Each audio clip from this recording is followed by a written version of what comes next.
Apartheid, the system of segregation or discrimination on grounds of race enforced in South Africa from 1948 to 1991. Apartheid denied voting rights to the black majority. It required segregation in housing, education, marriage, public accommodation, sports, and transport. Apartheid is the new government policy. It means complete, absolute separation of the races. But apartheid must really be a very expensive way to run a country. Thousands gather outside a police station in protest against new laws requiring every African to carry a pass at all times. Between 50 and 100 were killed and hundreds injured. You're a good soldier, choosing your battles. Pick yourself up and dust yourself off and back in the saddle. You're on the front line, everyone's watching. 1652, Dutch and English settlers arrived at Cape Town, South Africa, and they stayed for the diamonds found in Kimberley, South Africa. You know it's serious, we're getting closer, this isn't over. In 1912, the African National Congress was formed, and in 1914, the National Party was formed by the people of English and Dutch descent.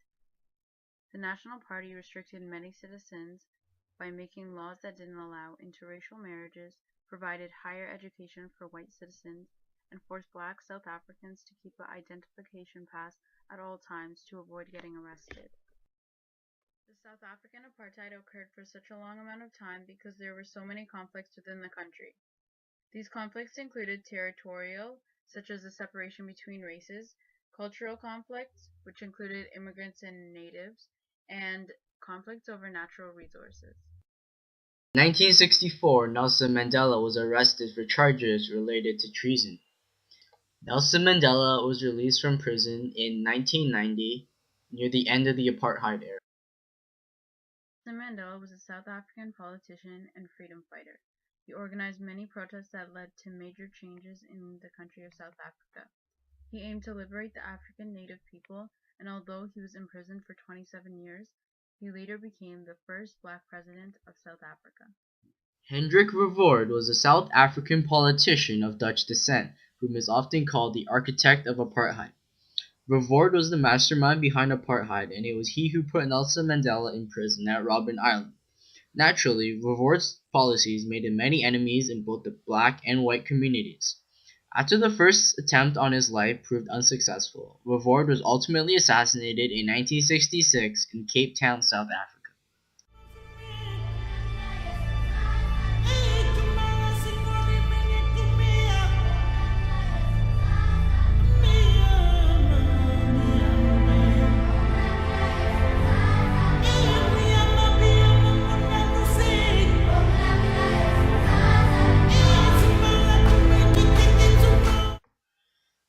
Canada and South Africa have many parallels in apartheid.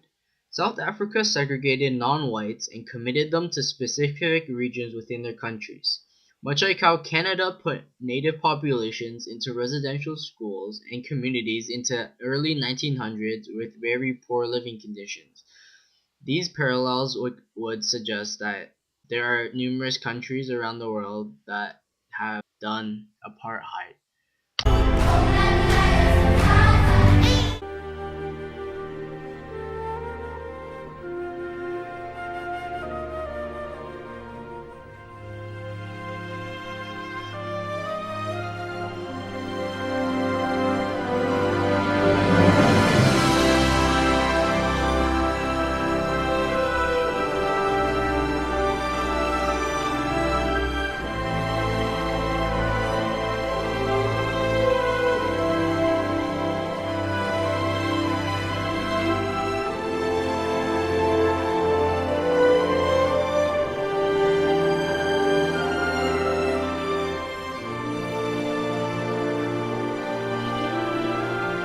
Just outside South Africa's capital stands a statue of the man who was behind the ugly policies of apartheid. South Africa's only pure white town, founded by Afrikaners for Afrikaners.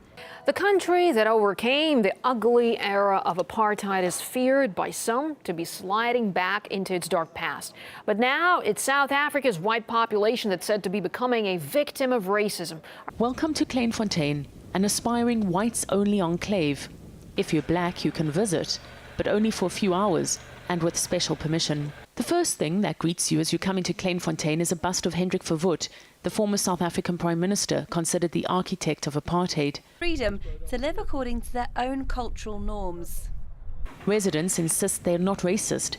It's just that they don't welcome Jews, Catholics, or any English speakers either. Kuni Marie is preparing for a genocide against his people. His plans are in place. His community is ready to flee. The death of Nelson Mandela is a risk scenario. He's a political icon, and his passing could see violence flaring up again. Its own water pumps and a natural reservoir. And there's a shopping centre, a bank, a school, a retirement centre, and several small businesses. Have their own money as well as their own flag.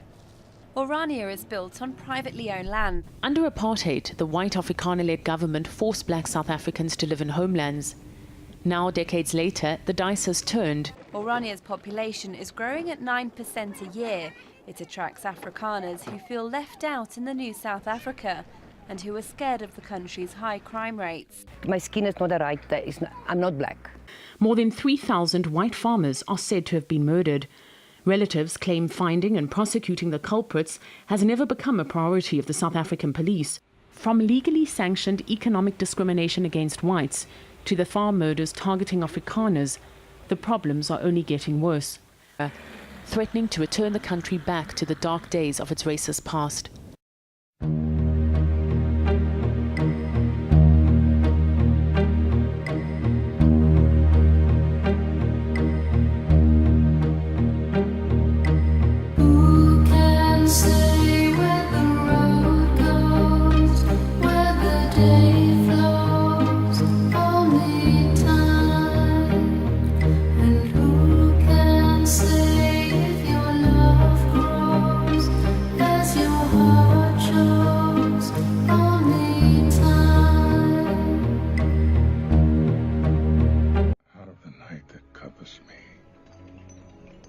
Black as the bed from pole to pole. I thank whatever gods may be for my unconquerable soul. In the fell clutch of circumstance, I have not winced nor cried aloud. Under the bludgeonings of fate, I hid as bloody, but unbound.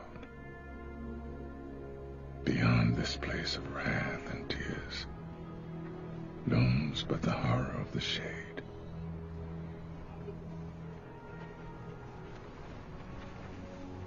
And yet, the menace of the years finds and shall find me unafraid. It matters not how straight the gate, how charged with punishment the scroll. I am the master of my fate. I am the captain of my soul.